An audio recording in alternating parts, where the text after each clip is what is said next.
All right, welcome back to Lost for Words with Lori. It is Wednesday. It is June the 7th, 2023. It is Mittwoch. It is Wednesday. It is the middle of the week, and June is among us. I apologize for any noise in the background. I am washing dishes in the dishwasher. My bird is awake, and it is loud in here. So it is raining. It is really crappy out. And I guess that can have a tendency to dampen one's spirit some days, but anyway, I hope everyone is doing well. I hope you've been doing all right. Catching up on some of the previous podcasts that I've done as far as Agony and Ecstasy Part 1 and 2. I probably will have some more of those as the move into the new home and the clearing out of the old apartment commences. I have probably a day or two to get the remaining items out. I'm getting letters now asking me to renew my lease, which is just not going to happen. But I did get over to the apartment to do some cleaning and get some more things out over the weekend. But what I wanted to unwrap today was basically, I don't want to touch too much on it, I guess for confidentiality purposes, but I wanted to touch on something that I kind of struggled with over the weekend, primarily because, as you guys all know, I've been using this platform for a good year and a half to almost 2 years now. That Toby and I started Lost for Words as a way to do podcasts and talk about subjects and things. And, it's kind of a veiled reference. Lost for Words is kind of a tongue-in-cheek. We use that as kind of a joke that I'm never really a loss for words because I always have an opinion and I have a lot to say. But what happens when you really are at a loss for words? And I found myself in a situation where I really was not able to use my voice, and I was not able to communicate out loud or in public, or use my platform to speak, or use social media in the manner in which I'm used to, and that is to vent out what I think. I'm very transparent. I communicate, and I tell the world, I tell you, I tell the people who are invested in what's been going on with me, very transparently. And everyone knows what I think. Everyone knows what I feel all the time, whether it's good, bad, or ugly. And I found myself in a position where I was not able to do that over the weekend because I had a conflict. And I had a conflict that was private, and it needed to remain private. And I struggled, and I struggled very hard because I was not able to talk about what was going on. And normally I would do that by using my voice. And I had to fall back on learning and unlearning and retraining my brain to do it in a different manner. I had to reach out to a solo person and talk to a friend quietly, without venting on social media, without putting out there what I was thinking, without being passive aggressive, without putting out jabs with the intent to get a reaction, which is what people do, especially when they're hurt, or when their feelings are hurt, or when they're feeling a certain way. And I resorted to journaling and to going back to the old pen and paper, which is completely not something that I'm used to doing. And using that old school form of communication, which is picking up the phone or, talking to somebody who was not the person that I was having the conflict with. And that was really difficult, and it was very scary. Because I am a communicator. I have been a communicator. I've been learning over the past 5 years or more how to reinvent that form of communication where you are an open book, where you talk about all of the things in real time as they're happening, as they're unfolding, what you think. And sometimes you've learned some very valuable lessons while you're doing that. Going back to being able to tell people what you think immediately, and accepting accountability for whatever happens when you do that. Because being transparent and being an open book and being vulnerable is, I'm finding the best honest way to conduct that one day at a time lifestyle that I've been trying to create for myself, because it keeps me honest. It keeps me in real time. It keeps me on the level that I need to be, and that is completely honest and transparent, authentic, at all times with myself. It keeps me honest with me, what I'm thinking, what I'm feeling, what's going on in my head. And especially, it leaves no room for assumptions. I wear my heart on my sleeve constantly, so that when I'm happy, I'm happy. When I'm sad, I'm sad. When I'm angry, I'm angry. And the people around me know that too. And I'm human and I make mistakes, and I'm accountable for that, and I'm able to admit when I'm at fault and when I make mistakes, and I'm able to admit that I'm having emotions that aren't always positive and happy and sunny, and that some of the emotions that I feel are ugly, and they're not always going to make other people feel good. But I had a big struggle with that, and I came to the realization that it felt very alone, and it was very scary, and I really didn't know how to handle that.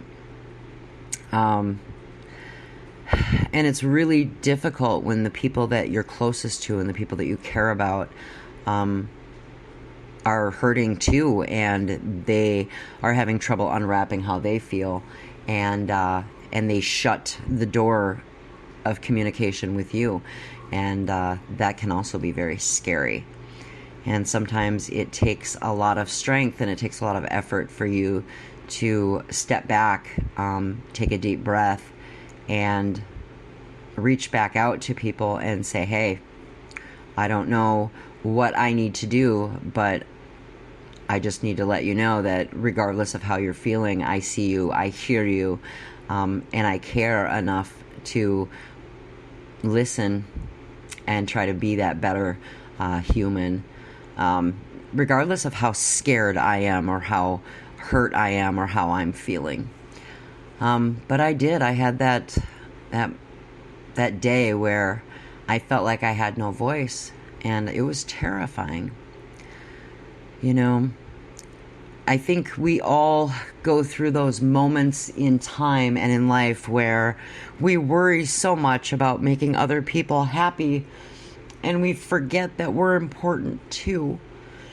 But I'm not willing to risk the people that I love so much, who have shown me so much compassion and strength and care about me, even in that moment of weakness, to admit that I'm wrong, or that I've made a mistake, or that I'm sorry, that I may have used the wrong words or hurt their feelings too. But I'm human too, and I make mistakes, and I'm willing to own them, to apologize, to tell people that I'm sorry, and that I will always listen and not dismiss how they feel. But to always know that I will always try really hard to not repeat those things that make them hurt. I will always keep trying to listen. I will always keep trying to be the best version of myself for them, and keep trying to be a good friend, a good partner, a good daughter, a good mother, a good anything, whatever that may be in their world, and just listen, even when I'm not feeling like I'm being heard or I'm being recognized. I'm just trying. We're all trying to just be the best versions of ourselves. Life is hard, man. Sometimes it requires us to get a stronger helmet. But at the end of the day, we don't know how much time is given to us. It's too short. It's too sweet. And I don't ever want to feel that alone or that scared. I just want to live every day as if I want to be grateful and thankful for the people that I'm surrounding myself with, and let them know how much I value them, how much I cherish them, how much I care about them, and let them know that I'm not taking them for granted, and that they're so important to me. And I'm grateful every day for the amount of time and effort that they do give to me, and that I appreciate them so much. But I worked really hard to keep relearning new lessons about how I handle my own pain, my own anger, my own feelings, so as not to lash out and hurt other people when I'm hurting, or when I'm angry, or when my feelings are hurt. And I could have done a whole lot of damage had I opened my mouth, had I, threw a tantrum, did a hate stream and quit YouTube, toxic cesspool world kind of behavior. And I'm going to give myself some credit and be proud of myself for how I handled the situation, and not did the lashing out or the passive aggressive commenting that I could have done. And I kept it in-house, and I was silent for as much as that hurt and for how difficult it was.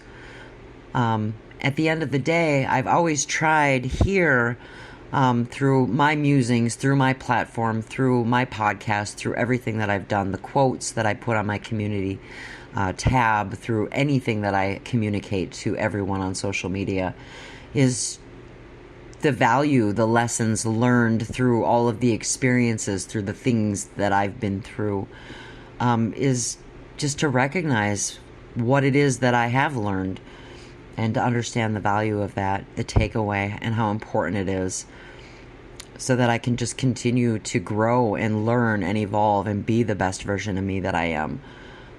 Because honestly, at this particular moment in my life, I see such a bright future for me and for the people around me. I by no means want to sabotage that in any way. I mean, that was my past. My past was always self-sabotaging. It was always not believing that I was good enough, not believing that I deserved, not believing that I was ever going to have. And I've created this. I've created the goodness around me. I've worked hard for it. And I'm still struggling. I'm still struggling with acceptance. I'm still struggling with my journey. But I'm going to continue to work hard. And I'm still going to continue to learn every day. But I just wanted to get that out there. I wanted to vent that out there. I wanted to just share that with you, that it was tough. But as I've had a few days to think about it, a few days to resolve the conflict that I had, and a few days to think about how I feel, how grateful I am for the lesson that I've learned, and to kind of take a good hard look at, the benefits of being able to still have the outlets that I do, and the people around me that listen, and the support system, to be grateful and humble for that. Boy, I'll tell you guys, it's been a hell of a journey. I keep going back. I keep looking back. I keep revisiting over the last year and a half, almost 2 years now, of how much growth, how much I've learned, and the opportunity that I still have to learn more. I'm so grateful.